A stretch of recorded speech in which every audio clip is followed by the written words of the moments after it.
એક 20-22 વર્ષનો યુવાન છે. તો એ ટ્રેનમાં જાય 2 ટિકિટ જ લે. મેં પપ્પાને કીધું જાડિયો હશે જ બિચારો નહીં. પપ્પા કે ના, હજી કે કંઈક કટ ના કર. મેં જો એ કે 2 ટિકિટ જ લે. એમના ઠાકોરજી છે આટલું સરસ સ્વરૂપ. તો એકમાં એના ઠાકોરજી હોય સીટમાં અને પછી બેસે પેલા એને. એ કે હું મારા પ્રભુને છોડીને ક્યાંય જાતો જ નથી. મારા હૃદયમાં તો છે પણ એનું પ્રતિબિંબ બહાર છે ને.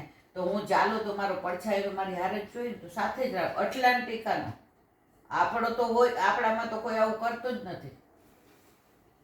તો કહેવાનો આશય શું છે કે તમને પ્રભુ પર એટલો વિશ્વાસ હોવો જોઈએ કે તમને અન્યાશ્રય તરફ વળવાનું મન ન થાય.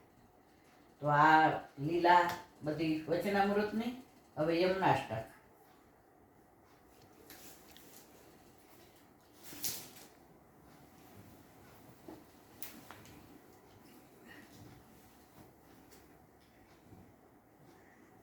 ઓ બાપા.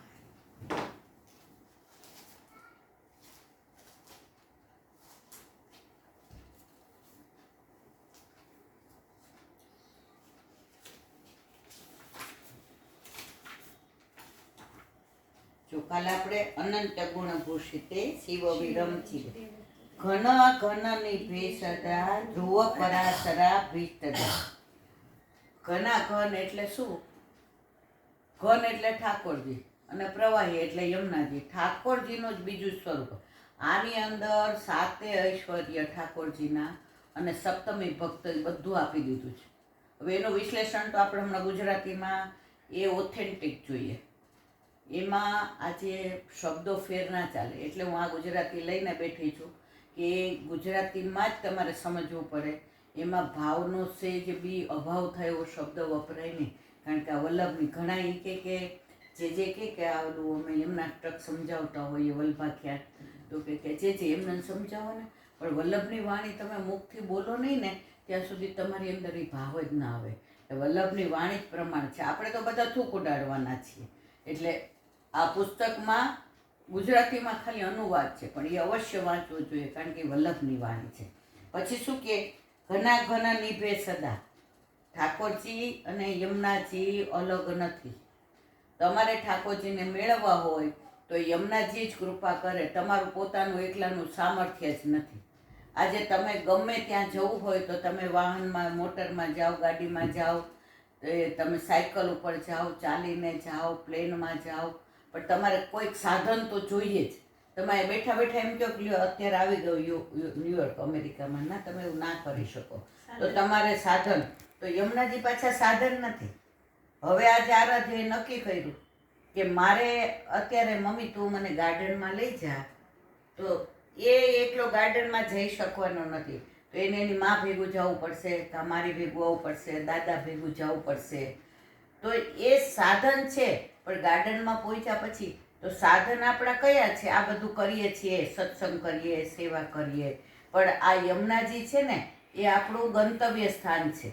કે એ આજે તમે શ્યામ સુખધામ, શ્યામ સુખધામ જહાં નામ ઇનકે. તો ઠાકોરજી રહે છે ક્યાં?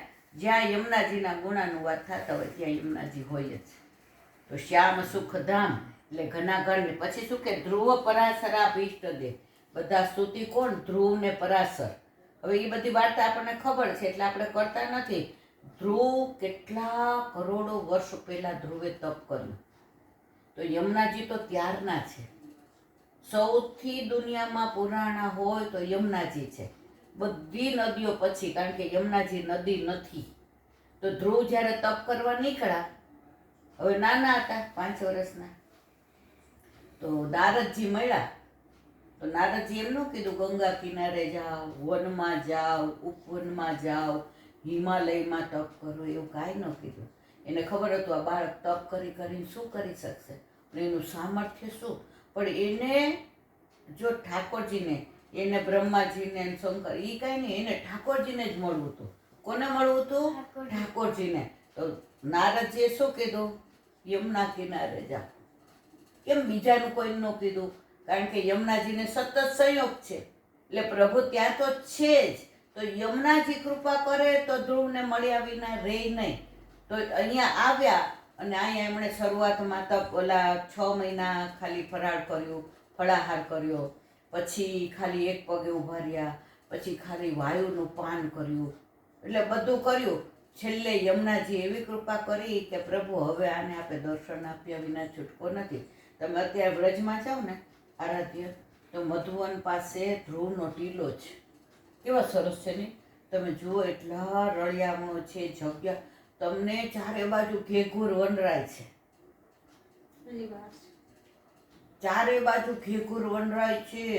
અત્યારે તમને ત્યાં છે ને આમ દેખાય ને એટલું બધું જંગલ નથી, વન છે, વૃક્ષો ને લીલોતરી ને આટલી જ કેડી છે.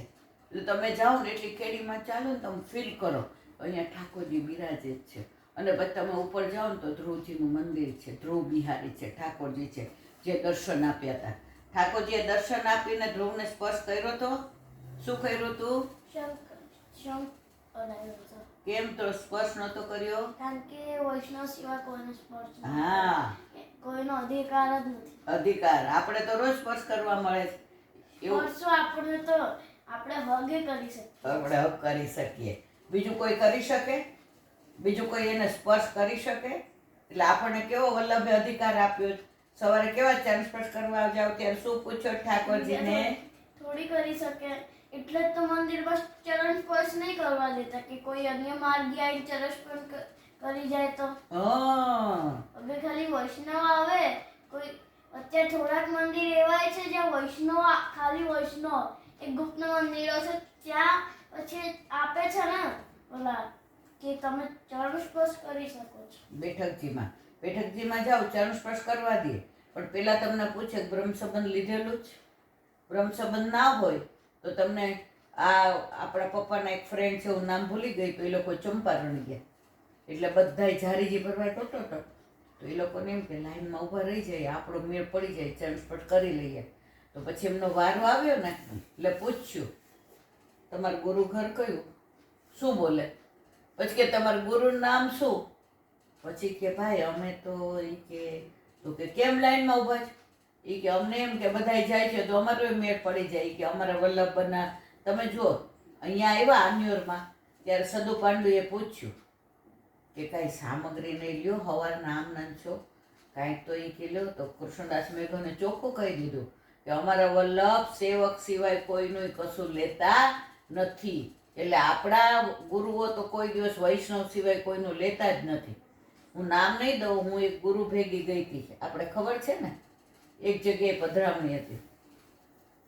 હવે ત્યાં એક જૈન બેન આવ્યા તો એણે 10ની નોટ મૂકી.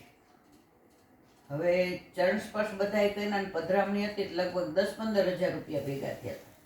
એમાં ઓલા બેને 10ની નોટ મૂકી અને ચરણ સ્પર્શ કર્યા. હવે જેને ખબર હતી એટલે એણે ગળામાં કંઠી ન જોઈ ને એટલે પૂછ્યું તમારા ઘરે કયું સ્વરૂપ બિરાજે છે? ઓળખી જ ગયા હતા એટલે એને કઈ પૂછવાનું જરૂર નહોતી. એટલે પછી ઓલા બેન કે છે અમે તો જૈન છીએ પણ આપનું સ્વરૂપ એટલું સરસ કે